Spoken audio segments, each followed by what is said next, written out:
Hello guys, कैसे हो आप लोग। देखो, पिछली जो क्लास थी हम लोगों ने उसमें बात करी थी कोशिका जो थी उसकी इतिहास के बारे में बात करी, उसके इंट्रोडक्शन के बारे में बात करी, प्रोकैरियोटिक यूकैरियोटिक सेल जो होती है वो कैसी होती है, उनके डिफरेंशिएशन की बात करी, और प्लांट सेल जो थी और एनिमल सेल थी उनमें डिफरेंशिएशन की बात करी। आज बात करते हैं कोशिका के अंदर कौन कौन से ऐसे पदार्थ होते हैं, कौन कौन से ऐसे कोशिकांग होते हैं, उन सब के बारे में बात करेंगे। क्या क्या कोशिका के अंदर होता है उसके बारे में बात करते हैं। तो कोशिका के संरचनात्मक संगठन की बात करते हैं। तो देखो, स्ट्रक्चरल कंपोजिशन ऑफ सेल, कोशिका के संरचनात्मक संगठन की बात करें तो ये हमारे पास सेल आती है, और सेल जो होती है उसको डिवाइड किया जाता है दो पार्ट्स में। पहला आता है सेल कोट। सेल कोट जो होता है उसे कोशिका आवरण कहा जाता है। कोशिका आवरण जो होता है उसमें पहला यानी सेल कोट जो होता है, कोशिका आवरण जो होता है उसमें आती है हमारे पास सेल वॉल। देखो, सेल वॉल जो होती है तीन प्रकार की कोशिकाओं में प्रेजेंट होती है। बैक्टीरियल सेल यानी जीवाणु कोशिका। जीवाणु जो कोशिका होती है उसमें ये जो सेल वॉल जो होती है वो बनी होती है पेप्टाइडो ग्लाइकन की, और जो फंजी जो सेल होती है उसमें ये बनी होती है, फंजाई जो सेल होती है इसे कवक कोशिका कहा जाता है। कवक कोशिका, उसमें बनी होती है काइटिन की। और उसके बाद आती है प्लांट सेल, और प्लांट सेल में प्लांट सेल या पादप कोशिका जो होती है उसमें बनी होती है सेल्यूलोज की। आगे हम लोग अगर बात करते हैं, दूसरा पोर्शन जो आता है हमारी सेल्स का वो आता है प्रोटोप्लाज्म। प्रोटोप्लाज्म को हिंदी में कहा जाता है जीव द्रव्य। अब ये प्रोटोप्लाज्म जो होता है वो तीन संरचनाओं से मिलकर बना होता है। सेल मेम्ब्रेन, एक होता है साइटोप्लाज्म, और एक होता है न्यूक्लियस। सेल मेम्ब्रेन को कोशिका झिल्ली कहते हैं। साइटोप्लाज्म को कोशिका द्रव्य कहा जाता है, और न्यूक्लियस जो होता है उसे केंद्रक कहते हैं। कोशिका झिल्ली जो होती है वो प्रोटीन, लिपिड और प्रोटीन की त्रिस्तरीय परत होती है, यानी ऊपर नीचे दोनों तरफ प्रोटीन होती है और बीच में लिपिड यानी फास्फोलिपिड होता है, तो त्रिस्तरीय परत होती है। कोशिका द्रव्य जो होता है और जीव द्रव्य जो होता है उनमें डिफरेंट क्या होता है, जैसे सपोज करना ये कोशिका है, ये कोशिका झिल्ली है, और बीच में है केंद्रक।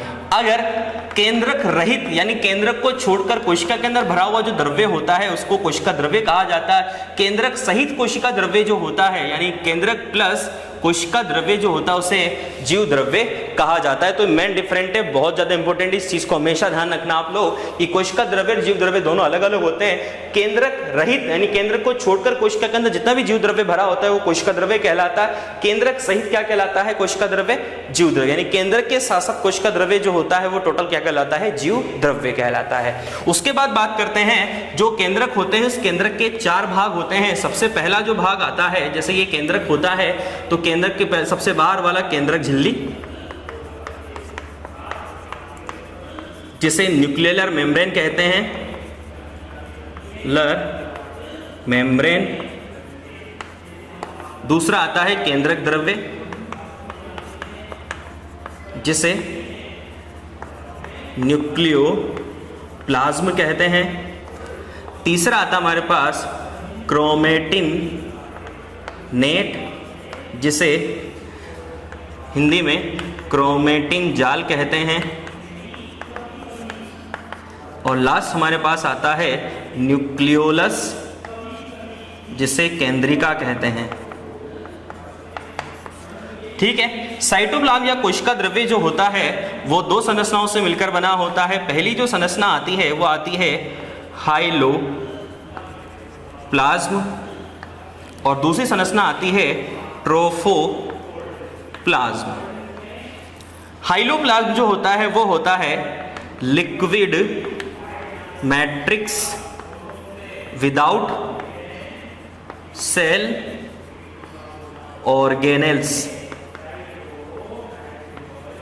और ट्रोफोप्लाज्म जो होता है वो होता है साइटोप्लाज्मिक स्ट्रक्चर। अब ये जो ट्रोफोप्लाज्म जो होता है उसको हमने 3 पार्ट्स में डिवाइड कर दिया। यानी हाइलोप्लाज्म का मतलब ये होता है कि जैसे सब्जी है, सब्जी के अंदर जो लिक्विड पोर्शन है वो हाइलोप्लाज्म है और सब्जी के अंदर जो सॉलिड पोर्शन है वो क्या है, ट्रोफोप्लाज्म है। तो देखो जो ट्रोफोप्लाज्म जो होता है उसको 2 भागों में डिवाइड कर दिया हम लोगों ने। पहला जो पार्ट आता है वो आता है सेल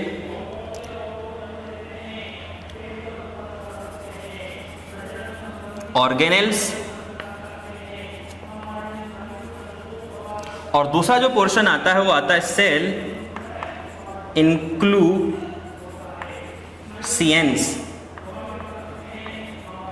सेल ऑर्गेनेल्स जो होता है उसको हमने 3 पार्ट्स में डिवाइड कर दिया, double membrane, single membrane and without single membrane, यानी विदाउट मेम्ब्रेन वाले। जैसे डबल मेम्ब्रेन वाले यानी दोहरी झिल्ली वाले,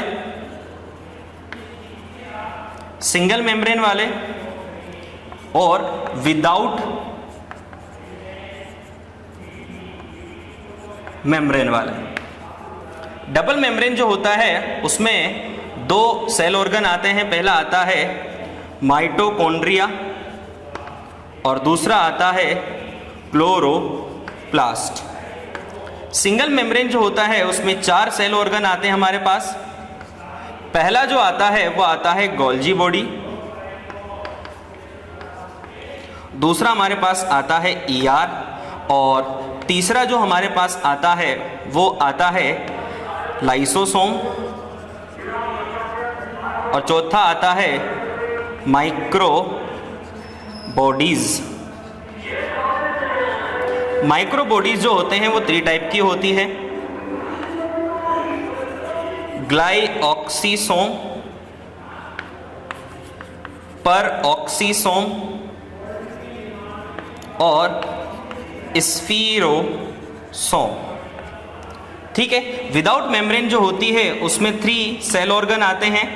सबसे पहली चीज तो वैक्यूल, दूसरा है हमारे पास राइबोसोम और तीसरा है हमारे पास सेंट्रियोल, जिसे तारक्काई बोलते हैं, सेंट्रियोल। तारक्काई, राइबोसोम, वैक्यूल। सिंगल मेम्ब्रेन में एंडोप्लाज्मिक रेटिकुलम, अंतःप्रदवी जालिका, गोल्जी बॉडी, लाइसोसोम और माइक्रोबॉडीज। माइक्रोबॉडीज जो होती है 3 टाइप की, ग्लाइऑक्सीसोम, पेरोक्सीसोम और स्फीरोसोम। और डबल मेम्ब्रेन में हमारे पास माइटोकॉन्ड्रिया और क्लोरोप्लास्ट। उसके बाद बात करते हैं सेल इंक्लूसियंस की। तो सेल इंक्लूसियंस जो होते हैं वो देखो कौन कौन से होते हैं, यानी कोशिका अंतर्वेशी जो पदार्थ होते हैं, कोशिका के अंदर रखे हुए जो पदार्थ होते हैं, विभिन्न प्रकार की गैसेज, संचित भोजन, रिजर्व फूड जो बोलते हैं, संचित भोजन। उसके बाद माइक्रोट्यूबुल्स यानी सूक्ष्म नलिकाएं, सूक्ष्म नलिकाएं, माइक्रोट्यूबुल्स जो होती हैं, गैसेस जो होती हैं। उसके बाद कुछ क्रिस्टल्स। ठीक है। तो ये सारी जो चीजें होती हैं, कुछ रेशेदार पदार्थ यानी फाइबर्स, रेशक। ठीक है। तो इस तरह के सेल इंक्लूशंस में ये सारी चीजें होती। अब यही सारी चीजें हम लोगों को डिटेल से बात करनी है कि कौन कौन सी चीजें हैं और उनको डिटेल से हम लोगों को पढ़ना है। तो चलिए सबसे पहले स्टार्ट जो करेंगे हमारा वो आएगी सेल वॉल। तो सेल वॉल के बारे में बात करते हैं सेल वॉल की। कोशिका भित्ति। देखो कोशिका भित्ति के बारे में बात करें तो ये सबसे कठोर दृढ़ मृत आवरण होता है। देखो मृत आवरण होता है, नॉन लिविंग होता है। ठीक है। उसके बाद कठोर, मृत और दृढ़ आवरण। उसके बाद सब पादप कोशिका का सबसे बाह्यतम आवरण होता है। उसके साथ साथ आप लोगों को ध्यान रखना है कि पादप कोशिका और जंतु कोशिका जो होती है उन दोनों में जो अंतर होता है वो सेल वॉल की वजह से ही होता है। सबसे मुख्य अंतर जो करता है वो सेल वॉल की वजह से होता है कि पादप कोशिका में कोशिका भित्ति पाई जाती, जंतु कोशिका में कोशिका भित्ति नहीं पाई जाती। सबसे पहले इसका अध्ययन जो है वो क्या था, रॉबर्ट हुक ने, क्योंकि रॉबर्ट हुक ने मृत कोशिका, कोर कोशिका को देखा। कोर कोशिका एक प्रकार कौन सी कोशिका होती है? मृत कोशिका होती है। और मृत कोशिका की सबसे बाह्यतम आवरण जो होता है वो कोशिका भित्ति होता है। पादप में ही उन्होंने अध्ययन किया था, क्वेरकस सुबेर जो प्लांट होता है, स्पेनिश ओक जो प्लांट होता है उसमें। तो सेल वॉल की खोज का श्रेय भी किसको जाता है? रॉबर्ट हुक को जाता है। उसके बाद अगर बात करते हैं, कोशिका भित्ति जो होती है वो कोशिका को निश्चित आकार और आकृति प्रदान करती है।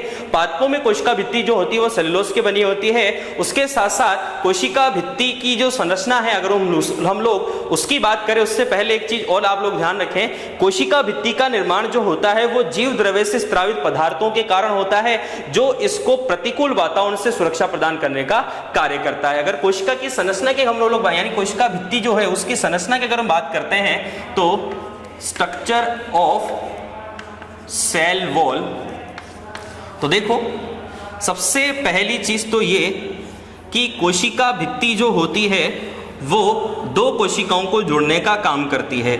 और कोशिका भित्ति जो होती है वो वैसे तो 3 स्तरों से मिलकर बनी होती है, और उसके साथ साथ 3 स्तर न होकर कुछ कुछ पादपों में 4 स्तर भी इसके पाए जाते हैं। सबसे पहला जो स्तर होता है उसे कहा जाता है मिडिल लैमेला, और ये मिडिल लैमेला जो होता है वो कैल्शियम और मैग्नीशियम जो आयन होते हैं उनसे मिलकर बनी होती है, और ये दो कोशिकाओं को आपस में चिपकाने का काम करता है। ये जो डायग्राम मैंने लिया है, जैसे ये 2 कोशिकाएं हैं, इन 2 कोशिकाओं की कोशिका भित्ति इस तरीके से आपस में जुड़ी होती है। तो मैंने ये वाला पोर्शन लिया है, तो ये एक कोशिका और ये दूसरी कोशिका, यानी सेल 1 और सेल 2।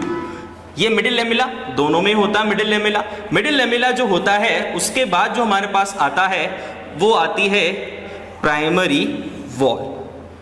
ये वाली जो है ये है प्राइमरी वॉल। ये जो प्राइमरी वॉल होती है पतली कोमल संरचना के रूप में होती है, और इसका निर्माण जो होता है सेल्यूलोज, हेमीसेल्यूलोज और पैक्टिन से होता है।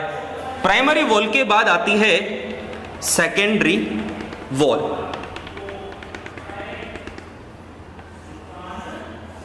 सेकेंडरी वॉल जो होती है वो ये वाली संरचना होती है, सेकेंडरी वॉल। अब ये सेकेंडरी वॉल जो होती है वो 3 परतों में डिवाइड होती है, S1, ये बीच वाली S2 और ये वाली S3। ये S1, ये S2 और ये S3। और ये जो सेकेंडरी जो वॉल होती है, सेकेंडरी परत जो होती है, सेकेंडरी लेयर जो होती है, ये सेकेंडरी वॉल या सेकेंडरी लेयर जो होती है वो लिग्निन, पैक्टिन, सुबेरिन और सेल्यूलोज से मिलकर बनी होती है। उसके साथ साथ कुछ जो जिम्नोस्पर्म होते हैं, उस जिम्नोस्पर्म के जो जाइलम वाले जो भाग होता है, जिम्नोस्पर्म में जो वेसल्स वाला जो भाग होता है, जाइलम के 4 भाग होते हैं, जाइलम मृदुतक, जाइलम दृढ़ोतक, जाइलम वाहिका और वाहिनिकाएं। तो जो वेसल्स जो होती है, वाहिनिकाएं जो होती हैं, उन वाहिनिकाओं में विशेष प्रकार की जो भित्ति होती है, कोशिकाओं की जो कोशिका भित्ति होती है, उसमें इस प्रकार की वॉल पाई जाती है जिसे बोलते हैं टर्सरी वॉल। तो ये जो टर्सरी वॉल जो होती है वो केवल जिम्नोस्पर्म के जो वेसल्स जो होती हैं उनमें प्रेजेंट होती है। बाकी नॉर्मली अधिकांशतः कितनी परतें होती है? 3 परतें, middle lamella, primary wall and secondary wall. Tertiary wall जो होती है वो केवल वेसल्स में ही प्रेजेंट होती हैं, और ये जो टर्सरी जो वॉल होती हैं ये बनी होती है सेल्यूलोज की। ठीक है, तो इस तरीके से जो सेल वॉल थी उस सेल वॉल की ये स्ट्रक्चर होती है। अब सेल वॉल की अल्ट्रा स्ट्रक्चर की भी बात कर लेते हैं हम लोग। Ultra structure of cell wall. देखो, ultra structure of cell wall का मतलब यह होता है कि कोशिका की परासंरचना, परासंरचना का मतलब बाल की भी खाल निकालना। इसको और जूम कर दिया तो जूम करने के बाद इसकी आंतरिक इलेक्ट्रॉन माइक्रोस्कोप से जब इसको देखा गया तो कोशिका भित्ति के अंदर ये 4 परतें के अलावा और क्या क्या अंदर दिखाई देता है, तो वो वाली बात होती है। तो इसमें 2 संरचनाएं दिखाई देती हैं। एक तो दिखाई देता है मैट्रिक्स और एक दिखाई देता है फाइब्रिल, रेशक और एक तरल पदार्थ। ये मैट्रिक्स जो होता है वो तो तरल पदार्थ होता है। फाइब्रिल जो होता है इसका निर्माण कैसे होता है? तो सबसे पहली चीज तो ये होती है कि 3000 ग्लूकोज जो होता है उनके अणु जो होते हैं वो मिलकर एक सेल्यूलोज का अणु बनाते हैं।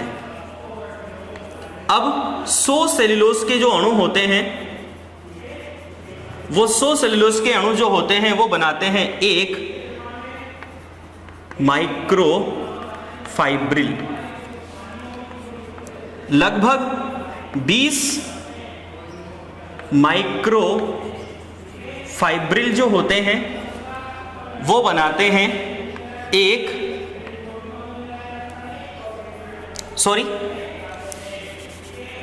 100 सेलुलोज के अणु जो होते हैं वो बनाते हैं एक माइसेली,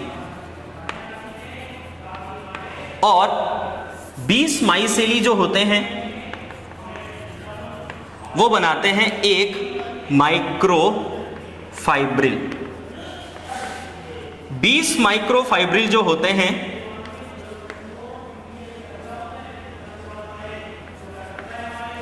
वो बनाते हैं 250 माइक्रोफाइब्रिल जो होते हैं वो बनाते हैं एक फाइब्रिल। तो देखो 3000 ग्लूकोज के अणु मिलकर एक सेलुलोज का अणु बनाते हैं, 100 सेलुलोज के अणु मिलकर एक माइसेली बनाते हैं, और 20 माइसेली मिलकर एक माइक्रोफाइब्रिल बनाते हैं, और 250 माइक्रोफाइब्रिल मिलकर एक फाइब्रिल का अणु बनाते हैं। तो ये इसकी परासंरचना होती है कोशिका भित्ति की। अब इसके साथ साथ एक चीज की और बात कर लेते हैं, जैसे ये सेल 1 थी, सेल 1 में भी वही लेयर होती हैं जो सेल 2 में होंगी, तो वही सारी चीजें हैं। ये प्राइमरी वॉल होती है, ये S1, S2 और ये S3 होती है। तो अब देखो जो सेल वॉल जो होती है उस सेल वॉल में बीच बीच में कुछ विशेष प्रकार के अवकाश बन जाते हैं, गड्ढे बन जाते हैं। सभी कोशिकाओं की जो कोशिका भित्ति होती है उनमें इस प्रकार के गड्ढे बन जाते हैं, गर्त बन जाते हैं, जिन्हें जीव द्रव्य तंतु या इंग्लिश में प्लाज्मोडेस्मेटा कहा जाता है। अभी जीव द्रव्य तंतु या प्लाज्मोडेस्मेटा जो होता है उनका वर्क क्या होता है, जैसे इस कोशिका में कोई कोशिका द्रव्य भरा हुआ है, इस कोशिका में भरा हुआ जो कोशिका द्रव्य होता है वो इस प्लाज्मोडेस्मेटा से होता हुआ सेल 2 में चला जाता है। इस कोशिका से कहां चला जाता है, इस कोशिका में चला जाता है। तो ये जो ट्रांसफॉर्मेशन जो होता है पदार्थों का वो किसकी वजह से होता है, जीव द्रव्य तंतु या प्लाज्मोडेस्मेटा की वजह से। अब यहां पर दो टर्मिनोलॉजी और आती है, एक तो आता है संप्लाज्म और एक आता है एपोप्लाज्म। देखो संप्लाज्म का मतलब यह होता है अगर कोई किसी एक कोशिका का कोशिका द्रव्य जीव द्रव्य तंतु से होता हुआ किसी दूसरी कोशिका में प्रवाहित होता है तो उसे कहा जाता है संप्लाज्म। अगर किसी एक कोशिका का कोशिका द्रव्य उसी कोशिका के अंदर रहता है, अंतरा कोशिक रहता है, तो उसे कहा जाता है एपोप्लाज्म। यानी ये ट्रांसमिट नहीं होता और ये ट्रांसमिट होता है, तो संप्लाज्म और एपोप्लाज्म की टर्मिनोलॉजी ये होती है हमारे पास। अब इसके बाद कोशिका भित्ति जो होती है उस कोशिका भित्ति की कुछ विशेष प्रकार की और बातों की बात कर लेते हैं। सबसे पहले बात कर लेते हैं कोशिका भित्ति के निर्माण की। कोशिका भित्ति का निर्माण कैसे होता है, तो अगर कोशिका भित्ति के निर्माण की हम लोग बात करते हैं तो इसका जो निर्माण होता है वो टेलोफेज अवस्था में होता है। जब हम कोशिका विभाजन पढ़ेंगे तो कोशिका विभाजन में प्रोफेज, मेटाफेज, एनाफेज, टेलोफेज ऐसी बहुत सारी अवस्थाएं होती है, जिसमें से सबसे लास्ट वाली अवस्था होती है टेलोफेज अवस्था। और इस टेलोफेज अवस्था में कोशिका भित्ति का निर्माण जो होता है वो ER व गोल्जी बॉडी जो होती है उनकी जो वेसिकल्स जो होती हैं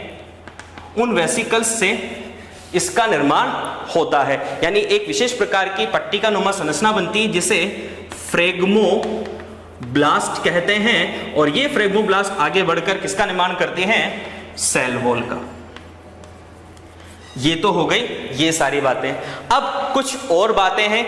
कोशिका भित्ति जो होती है उस कोशिका भित्ति पर विशेष प्रकार की कुछ स्थूलन पाए जाते हैं, यानी जमाव पाया जाता है पदार्थों का, lignin, pectin, suberin, cellulose, hemicellulose, इन सब का कुछ विशेष प्रकार का जमाव पाया जाता है। इस जमाव के कारण विशेष प्रकार की कुछ संरचनाएं बन जाती हैं, और वो संरचनाओं के आधार यानी वो जो संरचनाएं होती हैं वो अलग अलग प्रकार का जमाव होता है, यानी अलग अलग प्रकार से जमाव उन पदार्थों का पाया जाता है। जैसे बात करें हम लोग तो सबसे पहली जो चीज होती है वो होती है जैसे इस प्रकार की, जिसे बोलते हैं सर्पिल या इंग्लिश में स्पाइरल। तो अगर उन पदार्थों का जमाव सर्पिल रूप में होता है तो इस प्रकार का होगा। उसके बाद होता है सीढ़ी नुमा, जिस प्रकार सीढ़ियां होती हैं उस प्रकार सीढ़ी नुमा रूप में होता है।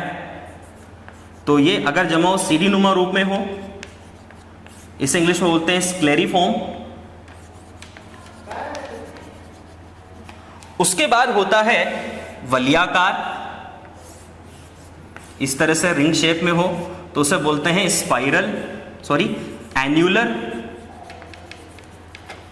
या फिर हिंदी में वलयाकार। का।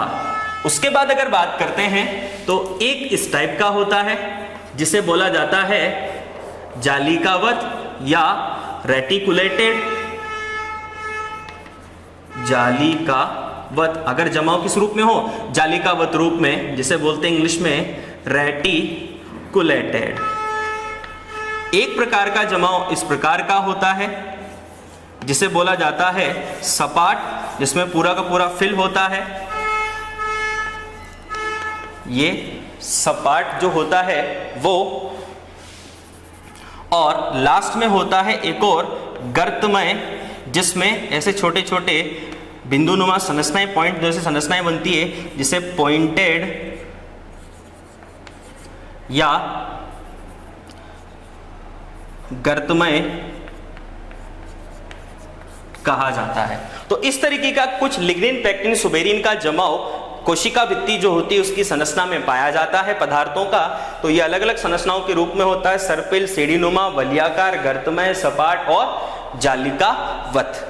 ठीक है, अब इसके बाद कोशिका भित्ति जो होती है उसके कार्यों की ओर बात कर लेते हैं। तो मेन कार्य सबसे पहला आता है, कोशिका भित्ति जो होती है वो कोशिका को निश्चित आकार और आकृति प्रदान करने का कार्य करती है, कोशिका को यांत्रिक शक्ति प्रदान करने का कार्य करती है, प्रतिकूल वातावरण जो होते हैं उनसे सुरक्षा प्रदान करने का काम करती है, और कोशिका भित्ति जो होती है वो प्लाज्मोडेस्माटा की सहायता से पदार्थों को एक कोशिका से दूसरी कोशिका में पहुंचाने के जो कार्य होता है उसमें सहायता प्रदान करती है। तो ये कोशिका भित्ति जो थी उसके बारे में बात थी।